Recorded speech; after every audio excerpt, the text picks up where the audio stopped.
Si tu regardes cette vidéo, c'est probablement que tu penses à quelqu'un en ce moment même. Une personne que tu n'arrives pas à sortir de ta tête. Et au fond de toi, une question tourne en boucle. Est-ce que c'est de l'amour ou est-ce qu'on m'a fait quelque chose? Je vais être franc avec toi dès le départ. Cette question, elle est saine. Garde-la. Parce que la pire chose que tu puisses faire, c'est aller voir un soi-disant marabout qui va te répondre « Oui, tu es envoûté, paye-moi 300 € et je règle ça ». Ça, ce n'est pas un diagnostic, c'est un argument de vente.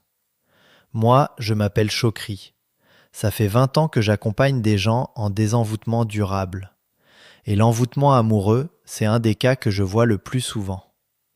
Alors aujourd'hui, je vais te donner quelque chose de rare dans ce milieu. Une méthode honnête pour savoir si ce que tu vis est un envoûtement amoureux ou complètement autre chose. Première chose à comprendre, un envoûtement amoureux, ce n'est pas être très amoureux. L'amour, même intense, même passionné, te laisse libre. Tu peux respirer, tu peux réfléchir, tu gardes ton discernement. L'envoûtement amoureux, c'est l'inverse exact. C'est une obsession qui te prend le mental 24 heures sur 24. Tu penses à cette personne en te réveillant, en mangeant, en travaillant, en t'endormant. Et surtout, écoute bien, une partie de toi sait que ce n'est pas normal. Tu te dis, ce n'est pas moi ça. Cette petite voix lucide qui s'étonne d'elle-même, c'est un des signaux les plus importants. Deuxième signal, l'attirance ne correspond à rien de logique. Tu es attiré par quelqu'un qui te fait du mal, quelqu'un qui ne te respecte pas, qui te ment, qui te traite mal. Ta raison te dit de partir. Ton corps, lui, te ramène à chaque fois, comme un aimant, comme si tu n'avais plus la main sur tes propres choix. Troisième signal, ça s'est déclenché d'un coup après un moment précis. Un repas partagé, un cadeau reçu, une boisson, une rencontre. Avant, tu étais libre, après, tu es accroché. Cette bascule datée, c'est un marqueur fort. Maintenant, je dois te dire quelque chose d'important. Et c'est exactement ce qui me différencie des charlatans.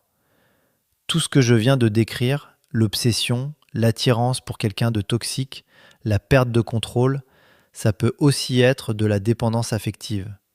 Ça peut être une relation sous emprise psychologique.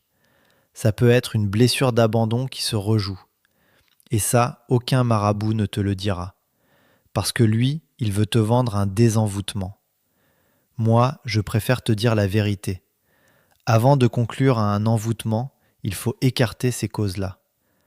Parfois, ce que tu vis relève d'un accompagnement psychologique, pas énergétique. Et si c'est le cas, un vrai professionnel de santé t'aidera mieux que n'importe quel rituel. Alors comment trancher? Comment faire la différence entre un envoûtement amoureux et une dépendance affective ordinaire? Il y a une règle que ça m'a pris 20 ans à formuler clairement. La voici. Une dépendance affective, ça évolue quand tu travailles dessus. Tu fais une thérapie, tu comprends tes blessures, tu mets des limites, et lentement, quelque chose bouge. Tu reprends du terrain. Un envoûtement amoureux, lui, reste figé.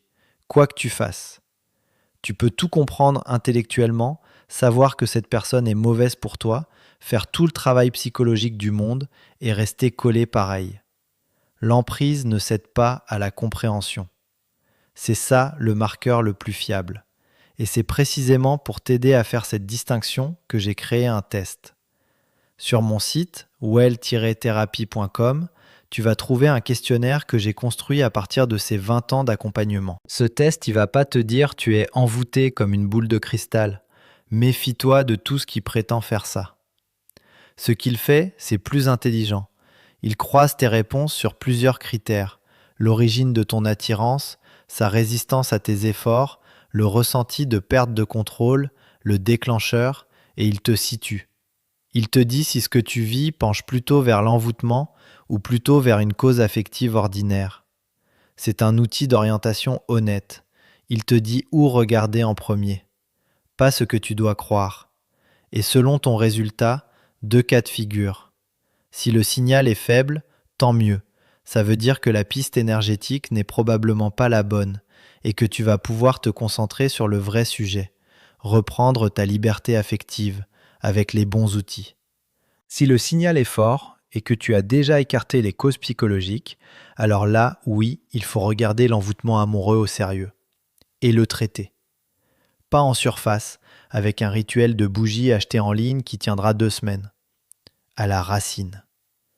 Parce qu'un envoûtement amoureux, ça fonctionne toujours pareil. Il y a une source, la personne qui l'a commandé ou lancé. Il y a un canal, le fil invisible qui te relie à elle. Et il y a une faille en toi par laquelle c'est entré. Tant que tu ne coupes pas le canal, ça revient. Tant que tu ne blindes pas la faille, une nouvelle emprise peut s'installer. C'est exactement pour ça que les rituels vite faits ne tiennent jamais. Ils s'agitent en surface et ne touchent jamais ces 3 points. Ma méthode, c'est 3 étapes, toujours dans le même ordre. Identifier la source exacte, couper le canal qui te relie à elle, et blinder ton cœur pour que plus personne ne puisse rentrer comme ça. Et le plus important, je ne fais pas ça à ta place pour te rendre dépendant de moi à vie. Je t'apprends à le faire toi-même. Parce qu'un praticien qui te garde captif, c'est juste une autre forme d'emprise. Et de l'emprise, tu en as assez comme ça. Alors voilà ce que je te propose. Va sur well-therapy.com ou le lien en description que j'ai mis sous cette vidéo. Fais le test sur l'envoûtement amoureux. Prends 4 minutes, réponds avec ta première intuition, c'est toujours la plus juste. Et déjà, rien que ça va t'apporter quelque chose que tu n'as pas eu depuis longtemps, de la clarté. Le sentiment d'arrêter de tourner en rond, de savoir enfin ce à quoi tu as affaire. Le reste, je te l'explique étape par étape dans ma méthode complète. Mais commence par savoir. Le savoir, c'est la première étape. Et c'est la seule qui te rend ton pouvoir. Prends soin de toi. Et souviens-toi, ton cœur t'appartient. À toi et à personne d'autre.